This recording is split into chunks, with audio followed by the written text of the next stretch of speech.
Now, European Union countries are also looking to plug any remaining loopholes to ensure that Russian gas will not be mixed into the bloc supplies once a ban takes effect by the end of 2027.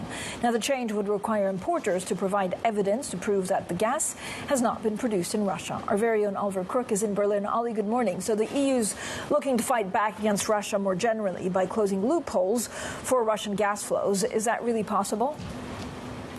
Yeah, and we know how difficult that's been, Francine, even on LNG, the LNG tankers, the Russian shadow fleet, and crude oil, and getting them basically off the high seas. It's been something that's been very challenging for the Europeans to do. What they're trying to do now is to exert the control where they believe that they can, and that is through the pipelines that still flow natural gas into the European Union, namely Turkstream, which is the large pipeline that goes through Turkey and delivering a lot of gas, primarily historically from Russia. Now, what the Danish presidency of the EU, they're now holding the presidency until the end of the year, are hoping to do is to basically change the language so that in the future, when Europe bans the gas fully from Russia from 2027, that there can't be any sort of circumventing, where you basically have these gas flows that go through a third country, then they go into Europe, but actually their original provenance is Russia. So what the Danes would like to do and like to see is an adoption of language that basically says that any gas that flows through the Turkstream pipeline, we will presume originated from Russia unless there is an explicit proof